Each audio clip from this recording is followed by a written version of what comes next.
Vamos a abrir nuestra Biblia o ver en pantalla el libro de Segunda de Samuel, capítulo 24, versículo 1. Segunda de Samuel 24, 1. Y dice la palabra de Dios: una vez más, la ira del Señor se encendió contra Israel. ¿Cuántos vinieron al capítulo 2 de la serie, la ira de Dios? ¿Cuántos aprendimos algo bien interesante, verdad? Los que no lo han escuchado, va a haber cosas que se van a quedar así como de, tienen un hueco ahí de información que por favor vayan a escuchar, no ahorita, después, vayan a escuchar el tema número 2, que se llama la ira de Dios. Pero aquí nos está diciendo que una vez más, la ira del Señor se encendió contra Israel. Así que el Señor incitó a David, dice, contra el pueblo al decirle: haz un censo de Israel y de Judá. Ahora vamos a Primera de Crónicas, capítulo 21, versículo 1, que nos está contando el mismo evento, ¿ok? Pero vamos a ver lo que nos dice el escritor de Crónicas. Satanás se levantó contra Israel y provocó que David hiciera un censo del pueblo de Israel. ¿Alguien nota algo raro? Cambió el que incita, ¿verdad? En Samuel nos dice que Dios incitó a David a hacer un censo. Pero el escritor de Corintios nos dice que Satanás, Crónicas, incitó a David a hacer un censo. Este tema se llama Dios o el diablo. ¿Quién fue? ¿Dónde quedó la bolita, verdad? Vamos a concentrarnos en Samuel. Vamos a pensar que Samuel es quien tiene razón. Las cosas se complican porque más adelante tú lees que este hecho de que David hiciera un censo le fue contado como un pecado. Y que Dios, así nos lo dice este libro, que castigó a David y al pueblo por el censo que David hizo. O sea, está bien loco porque si le hacemos caso a Samuel, Samuel nos está diciendo, número uno, que Dios incitó o tentó a David a pecar. Pero Santiago, en el Nuevo Testamento, Santiago capítulo 1, versículo 13, dice que Dios no tienta a nadie, ¿verdad? Entonces ahí hay varios errores. Primero nos dice que Dios tienta a David y después lo castiga por haber hecho lo que hizo, ¿no? Es como si yo estoy con mi hijo y le digo: róbate el gansito de ahí de la tienda.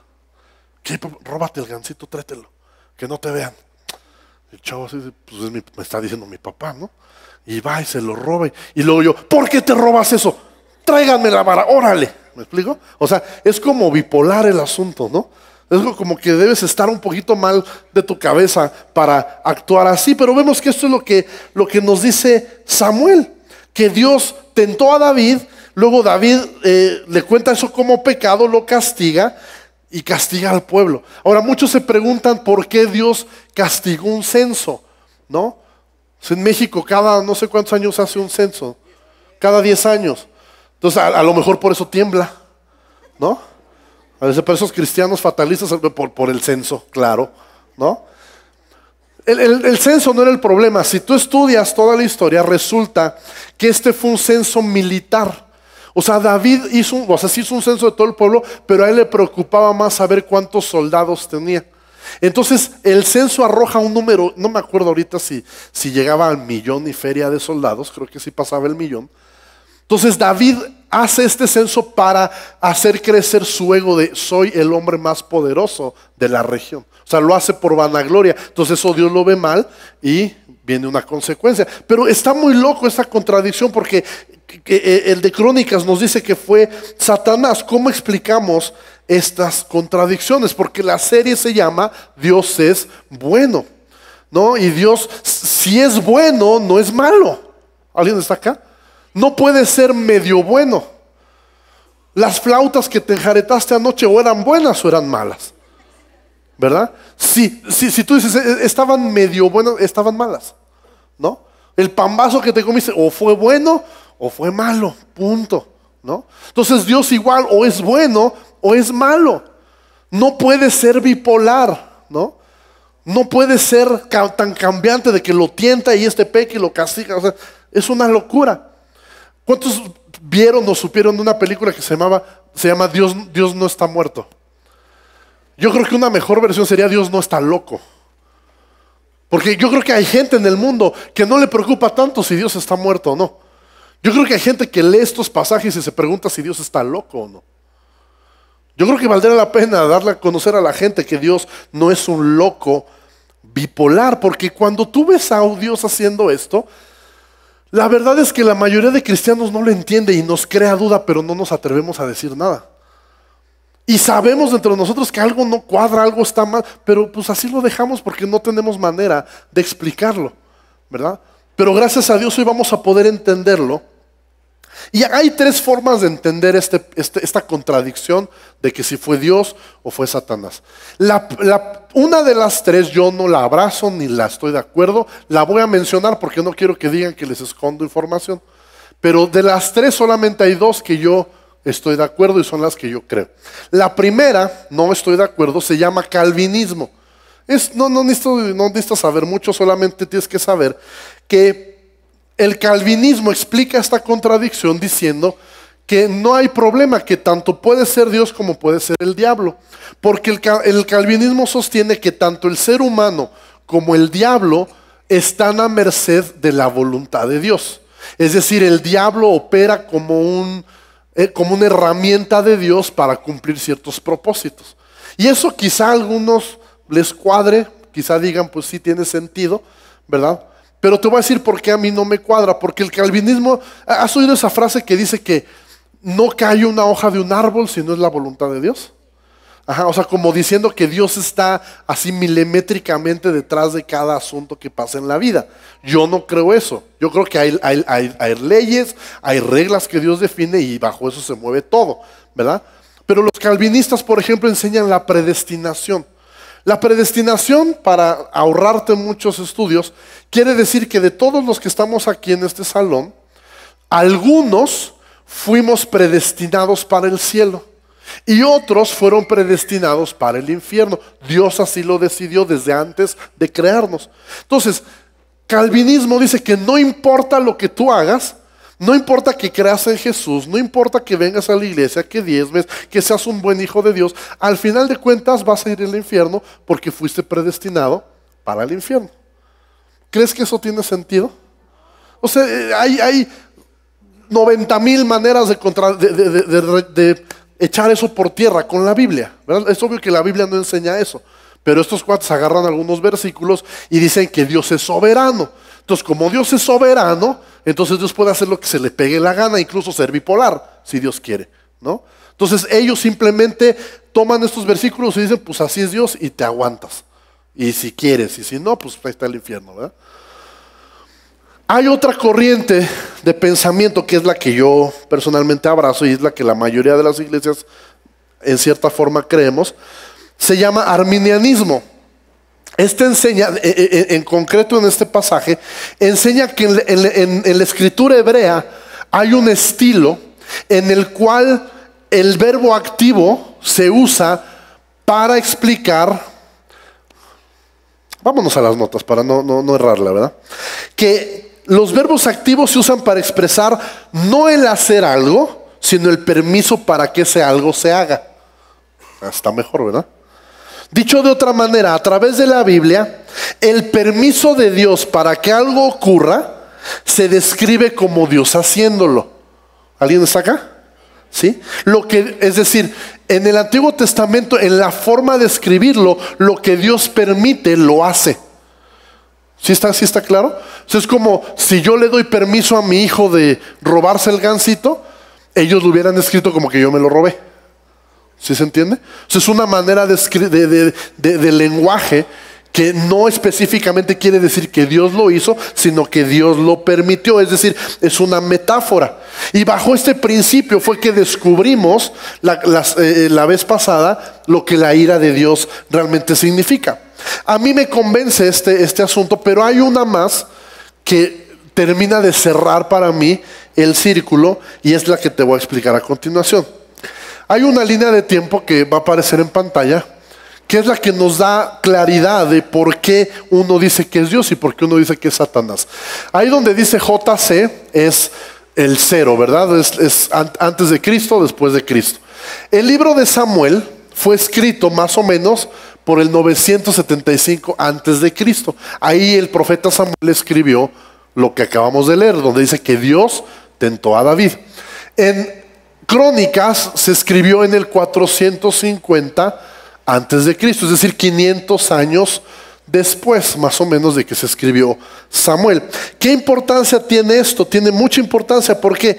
Porque el escritor de Crónicas tenía acceso a mucha más revelación y más información de lo que tuvo Samuel cuando escribió Samuel. ¿Tiene sentido? ¿Cuántos saben que hace 15 años no existía Facebook? O hace 10 años, creo, ¿no? ¿Cuántos saben que hace 10 años no existían los iPhones ni los teléfonos inteligentes? Esas son cosas que conocemos hoy, pero que hace 10 años no las conocían, ¿no? Lo mismo pasa con la revelación de Dios. La revelación de Dios va siendo gradual.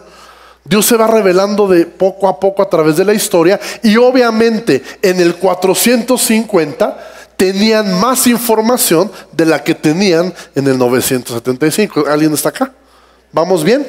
¿No se durmieron ya con nuestros números? Entonces, ¿qué pasó? Crónicas, el libro completo se llama Las Crónicas de los Reyes de Israel. Es un libro que alguien escribió redactando la historia de los reyes de Israel.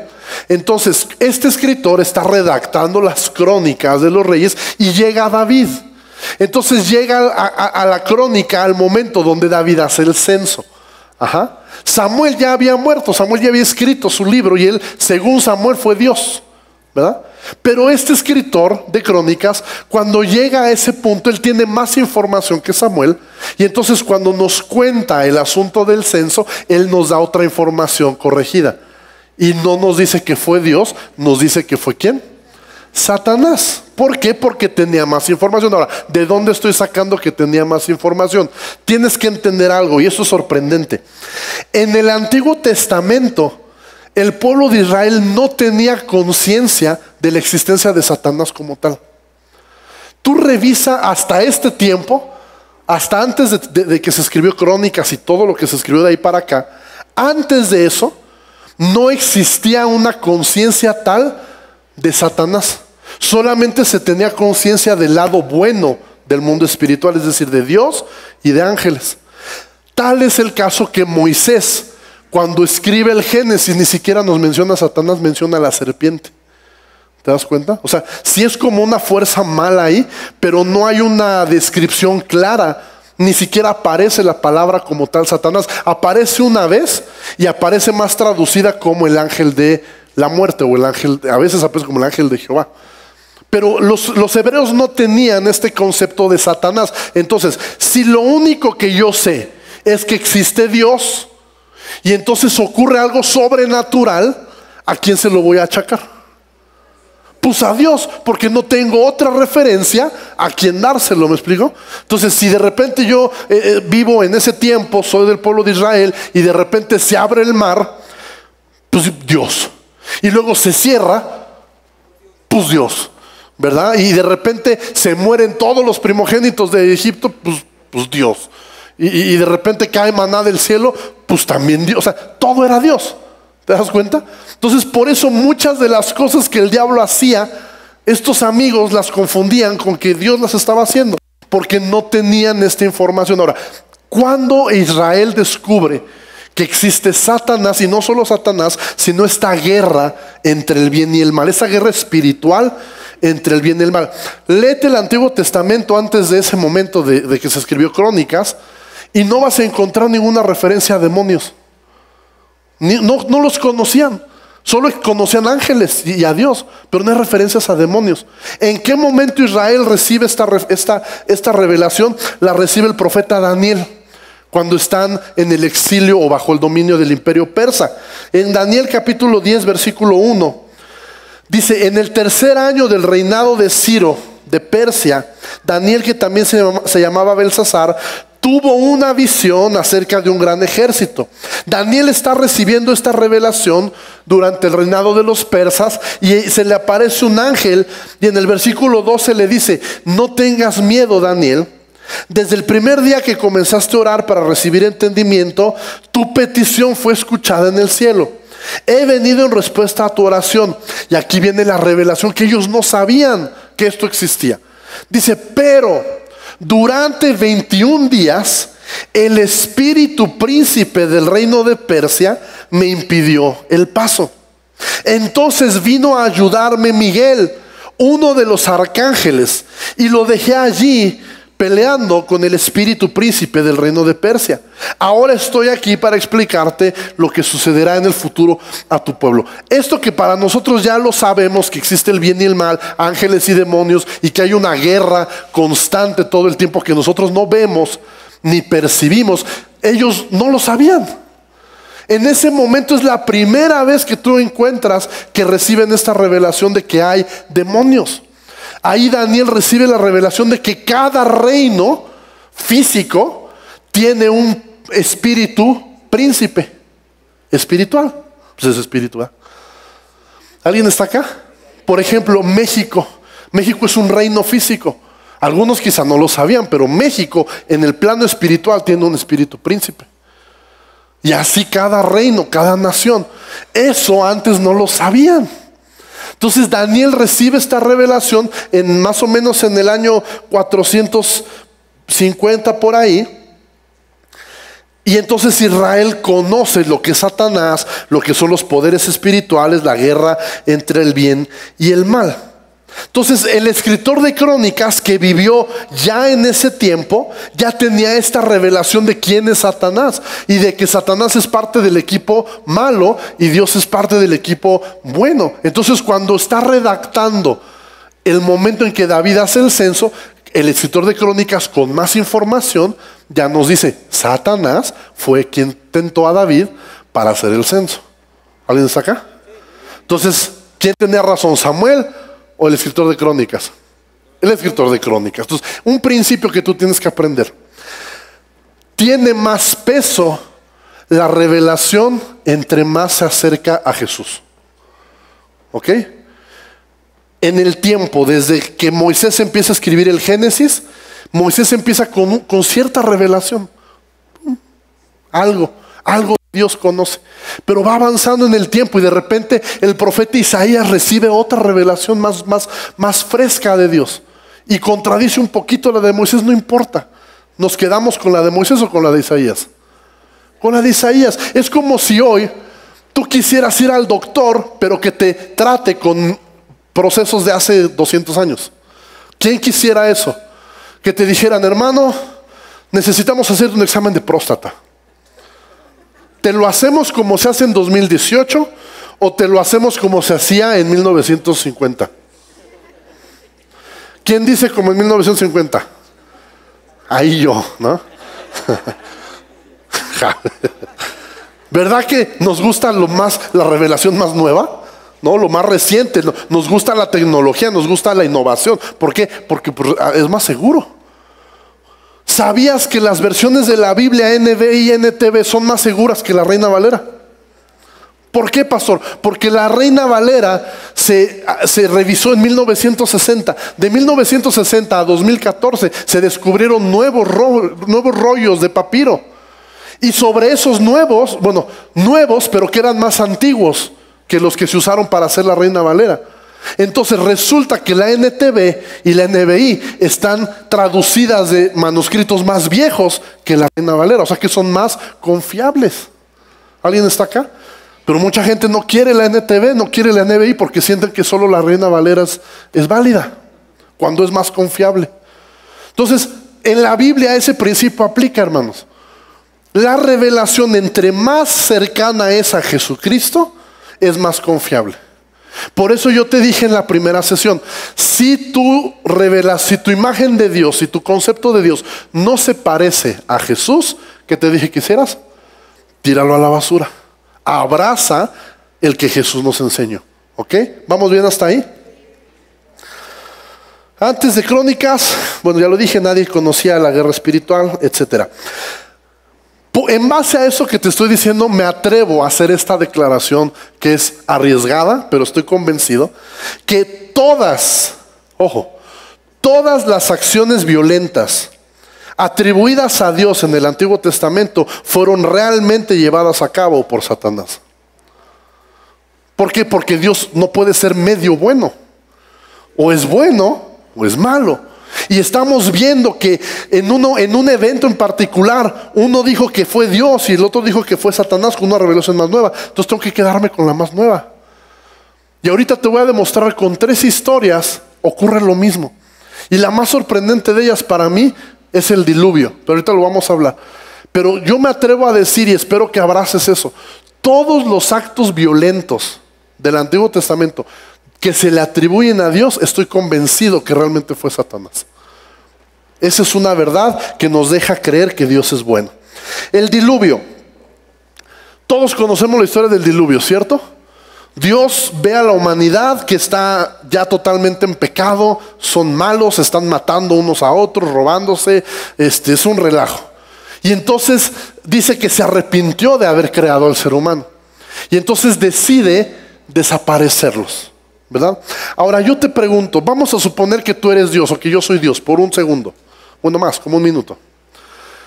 Si yo fuera Dios y creé a estos monitos y los puse en ese lugar, en ese mundo, y ya se me salieron del huacal, o sea, ya hicieron un relajo, se están matando, y de alguna manera soy bueno, y decido que los voy a desaparecer.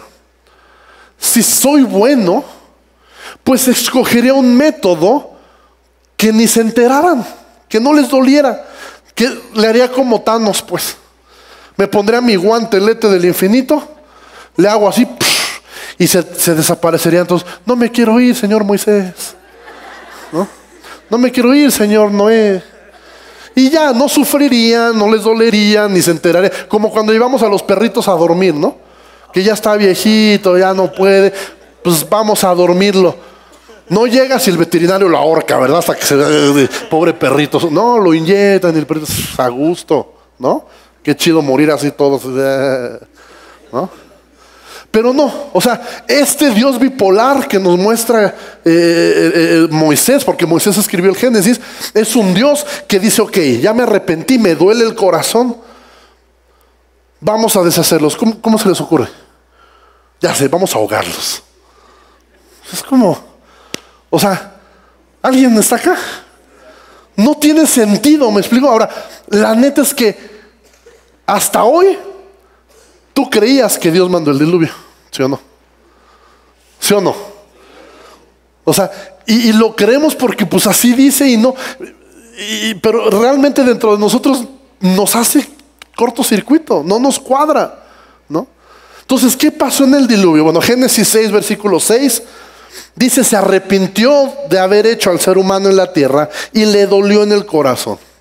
Entonces dijo, voy a borrar de la tierra al ser humano que he creado y haré lo mismo con los animales. O sea, pobres animales, ¿qué culpa tenían? O sea, si el ser humano fue el que o sea, los animales los dejo, ¿no? Varios se hubieran salvado. Los reptiles y las aves del cielo. Y otra vez dice, me arrepiento de haberlos creado. Contradicción. Dios no se arrepiente según el mismo Moisés. O sea, esto que leímos, el Génesis, este relato del diluvio lo escribió Noé. En Números, capítulo 23, el mismo Noé dice que Dios no se arrepiente. Moisés, perdón. O sea, Moisés aquí dice, Dios se arrepintió, y lo dice 2 veces. Y después en Números dice, Dios no se arrepiente. O sea, entonces, ¿te das cuenta que Moisés no tenía todas las respuestas? Moisés sabía cosas que no las tenía muy claras. Entonces, ¿qué pasó? Isaías 54, versículo 7 nos muestra qué fue lo que pasó en el diluvio. Dice Isaías 54, versículo 7. Te abandoné por un instante, está hablando Dios, pero con profunda compasión volveré a unirme contigo. Por un momento, en un arrebato de enojo, te destruí, te deshice, te despedacé. ¿No dice así? ¿Qué hace Dios en un arrebato de enojo? Escondí mi rostro de ti, pero con amor eterno te tendré compasión, dice el Señor, tu Redentor. Y versículo 9, para mí es como en los días de Noé. O sea, este enojo que Dios está hablando en Isaías, que dice, como dice, un enojo momentáneo, en un arrebato de enojo, escondí mi rostro. Y luego dice, para mí esto que está pasando es lo que pasó en los tiempos de Noé. ¿Qué pasó? Que Dios vio tanta maldad y su ira, otra vez que veíamos la semana pasada, Dios descarga su ira, ¿cómo? Escondiendo su rostro. Entonces, ¿quién ejecuta el diluvio? El diablo. Este tema, ¿cómo se llama? ¿Dios o el diablo? Si no fue Dios, fue Satanás. Y toda la vida, es más, le enseñamos eso a los niños, que Dios acabó con toda la humanidad, ahogándolos. Y luego queremos que amen a Dios. Queremos que mi hijo confíe en Dios. Me va a ahogar, papá. ¿Sí me explico? Y no nada más ellos, tú y yo. Por eso es que cuando pecamos nos alejamos de Dios, porque creemos que nos va a agarrar a tablazos y que nos va a meter en una cubeta ahí hasta que aprendamos, ¿no? Pues si fue capaz de ahogar a todo. Pero ya vemos la realidad. Dice, para mí fue como los días de Noé. Su ira se manifestó escondiendo su rostro para no ver las consecuencias del pecado de la humanidad. El mismo versículo 9, en otra versión, dice, así como juré en tiempos de Noé, que nunca más que permitiría que un diluvio cubra la tierra. Dios no envió un diluvio, Él permitió. Entonces, ¿quién lo mandó? Satanás, ¿te das cuenta? Pasa la misma situación. Isaías tenía una revelación mayor que la que tenía Moisés. Moisés escribió Génesis miles de años atrás. Y Isaías lo escribió, no sé, por ahí, no sé, no tengo ahorita cuándo se escribió Isaías, pero se escribió cientos de años después. Isaías tenía más conocimiento de Dios, de quién era Dios, y nos hace la aclaración. Moisés creyó que el diluvio lo mandó Dios, pero Isaías nos hace la aclaración. No fue Dios. Dios solo escondió su rostro. Otro ejemplo, la historia de Job y el fuego de Dios que consume sus rebaños y el viento que tira a la casa de sus hijos. Job capítulo 1, versículo 16 y 19. Dice, aún estaba hablando cuando vino otro que dijo, fuego de Dios cayó del cielo, que quemó las ovejas y a los pastores y los consumió. Solamente escapé yo para darte la noticia. Aquí este sirviente llega y él por su revelación, es que por sus chanclas, les dice, fuego de Dios cayó del cielo. O sea, él lo dijo, ¿sale? Él creyó, o sea, él vio que cayó el fuego y dijo, pues, volvemos a lo mismo. Si no tenían revelación más que de Dios, ¿quién era? Pues Dios, ¿no? Fuego de Dios cayó del cielo. Va, se lo cuenta a Job. Y Job lo acepta. Job acepta que fue fuego del cielo. ¿Por qué digo que Job lo acepta? Porque Job dice, el Señor dio, el Señor quitó. O sea, Job está diciendo, el Señor quitó. ¿Cómo? A través del fuego que envió. Sea su nombre bendito. O sea, Job está aceptando esa información de que el fuego que cayó venía de Dios. Pero en el capítulo 1, versículo 9, vemos en realidad lo que pasó. Dios le está presumiendo a Satanás a Job. Le está diciendo, mira, Job es mi siervo, es una chulada, se porta bien, o sea, es ejemplar. Y Satanás le responde a Dios en el versículo 9 del capítulo 1, sí, pero Job tiene una buena razón para ser obediente. Versículo 10, siempre has puesto un muro de protección alrededor de él, de su casa y de sus propiedades. Esta es una verdad que tú tienes que saber. Si tú eres hijo de Dios, Dios ha puesto un muro de protección alrededor de ti, de tu familia y de tus bienes. Y el diablo no puede pasar ese cerco a menos que tú se lo permitas. ¿Ok? Y el mismo diablo lo reconoce, no puedo pasar, yo no puedo hacerle nada porque tú lo proteges. Y no solo lo proteges, lo haces prosperar en todo lo que hace. Mira lo rico que es. Y aquí Satanás trata de ponerle un 4 a Dios. Trata de ponerle una trampa y le dice, así que extiende tu mano y tú quítale todo lo que tiene. ten por seguro que te maldecirá en tu propia cara. Pero Dios no cae en el juego. Y le dice, muy bien, déjamelo a cabo. ¿No, verdad? Dice, muy bien, puedes probarlo. ¿Te das cuenta? Satanás se la avienta, quítale. Y Dios dice, espérate, no somos iguales. ¿Quieres hacer? Ve y hazlo tú. Yo no puedo hacer eso, tú eres el destructor. Tú vienes a robar, matar, destruir, yo doy vida. Yo no puedo ir a hacer eso. ¿Quieres hacer? Ve y hazlo tú. ¿No? Y entonces, ¿qué fue lo que pasó? Job capítulo 2, versículo 7. Entonces Satanás salió de la presencia del Señor e hirió a Job. ¿Te das cuenta? A pesar de que Job creía que era Dios. El escritor del libro nos dice no fue Dios. Porque Job, según los estudiosos, vivió más o menos en el 2000 antes de Cristo. O sea, fue de los primeros, yo creo. O sea, fue muy del principio Job. Pero el libro se escribió por ahí del 1600 años después. El que escribió el libro tenía más revelación. Entonces, aunque Job pensaba que era fuego de Dios y el sirviente creyó que era fuego de Dios, el escritor del libro nos da un panorama de lo que realmente pasó y de cómo Satanás fue el que hizo las cosas. Dios solamente le dio permiso. Ahora, yo te decía que tenemos un cerco de protección de parte de Dios. Y eso es cierto. Dice la Biblia que el diablo anda como león rugiente buscando a quien arañar, buscando a quien corretear. ¿Así dice? Buscando a quien ¿qué? Devorar, a quien destruir, a quien destazar. Él no anda jugando a corretearte. Entonces el diablo, imagínate esto, él anda alrededor de tu vida como león rugiente. Él te odia y él quiere destruirte a ti y a tu familia y todo lo que tienes. Pero no puede entrar. ¿Por qué? Porque Dios nos tiene cercados. ¿Qué es lo que permite que el diablo entre? Cuando tú y yo nos alejamos de Dios. Cuando tú y yo pecamos, Dios esconde su rostro de nosotros y entonces Satanás ve una rendija, se mete y hace unos destrozos. Ve la vida de Job. Tantito chance que le dio y se acabó todo. Hasta donde Dios le permitió, nomás no toque su vida.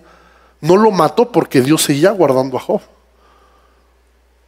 Entonces, es impresionante ver la revelación que se nos va abriendo a través de la Biblia.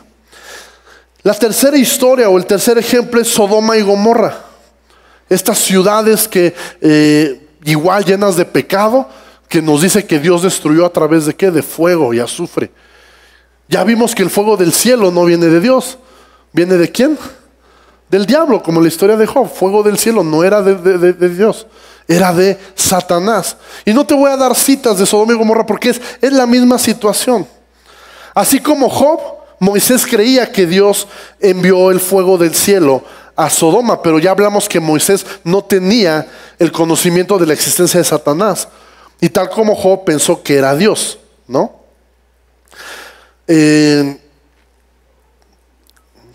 Pero como estamos aprendiendo, todas estas calamidades ocurren cuando Dios se hace a un lado como consecuencia de nuestro pecado. Sodoma era una ciudad donde el diablo tenía derecho de destruir.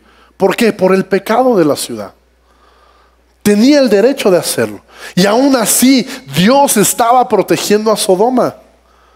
Tan Dios estaba protegiendo que Abraham está intercediendo y dice, Señor, si hubiera 50... Y Dios le dice, órale, si hay 50, se salvan. Y si hay 45, se salvan. Y 40, se salvan. Y va bajando.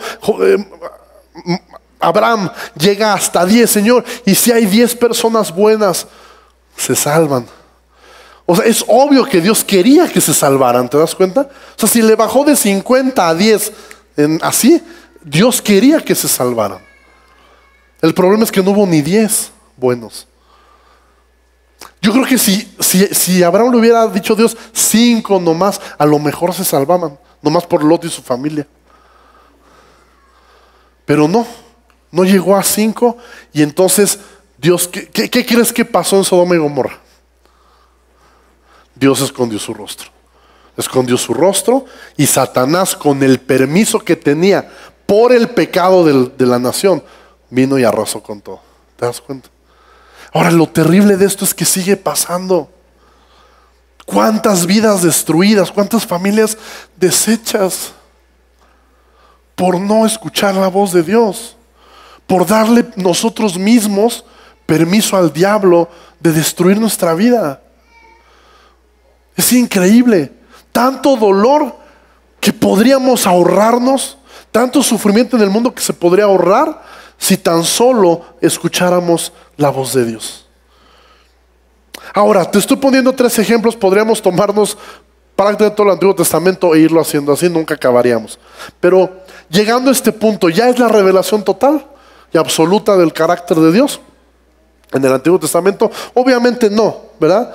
Hasta aquí, el Antiguo Testamento nos deja ver, sí, que Dios es bueno, que las cosas malas las hace el diablo, pero aún vemos cierta asociación entre Dios y el diablo. Vemos como si el diablo fuera el que le hace el trabajo sucio a Dios, ¿no? O sea, como que el diablo es el achichincle de que pues tú vas a hacer lo que yo no quiero hacer. Entonces yo me hago a un lado y vas, ¿no? O sea, se ve como cierta, como que están de acuerdo, ¿no? En cierto sentido.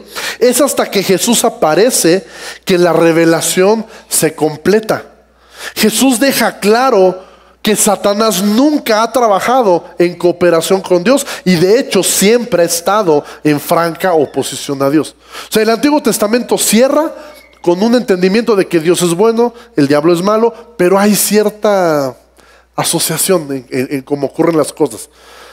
Hasta que llega Jesús es cuando vemos que no hay cierta asociación. Al contrario, Satanás es enemigo de Dios desde el principio y se opone a todo lo que Dios quiere hacer. Juan capítulo 8, versículo 44.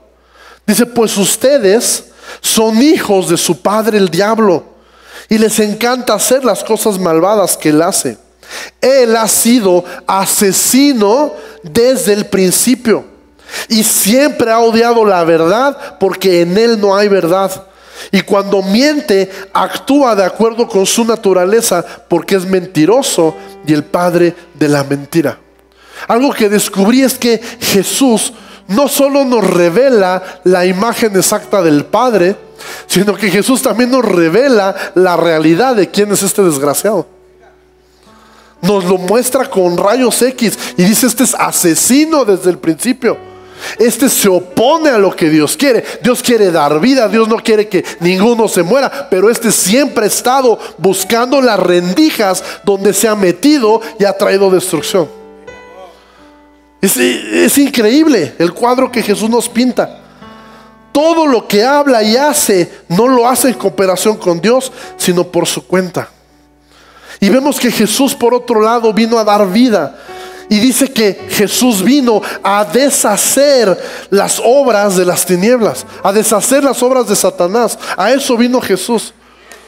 Y no solo eso, sino que venció a la muerte y recobró la autoridad de este mundo. Amén. Entonces, mi frase de la semana: no es Dios dando permiso a Satanás, son nuestras malas decisiones abriendo la puerta para que nos hiera. Esa es la realidad. En Jesús podemos ver el cuadro exacto. No es que Dios le dé permiso al diablo de hacernos daño, es que nosotros mismos con nuestras malas decisiones le abrimos la puerta al diablo para que nos hiera. Por eso es tan importante, hermanos, acercarnos a Dios, porque nuestro pecado es la puerta por donde Satanás entra y nos daña, pero es la gracia de Dios la que nos guarda. Decíamos que el propósito de Satanás es robar, matar y destruir. ¿A quién? ¿A quién le va a robar? ¿A quién va a matar? ¿A quién quiere destruir? A nosotros, a ti y a mí, a tus hijos, a mis hijos.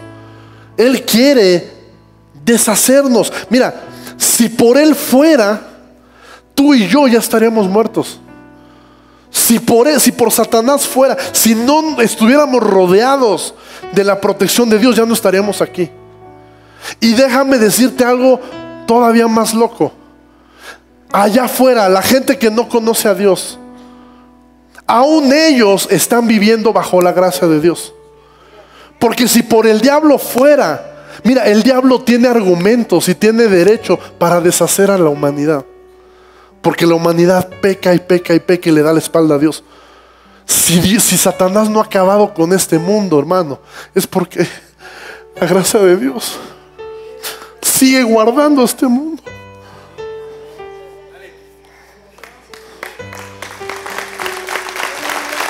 ¿Cómo podemos pensar que Dios no es bueno? Si seguimos vivos es por la pura gracia de Dios. Insisto, no nada más nosotros, del mundo allá afuera.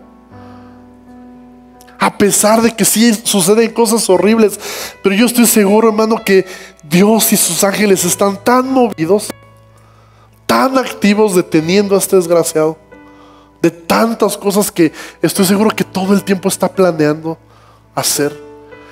Yo creo que al diablo no se le concreta ni el 1% de sus planes, porque si se le concretaran, este mundo sería un caos.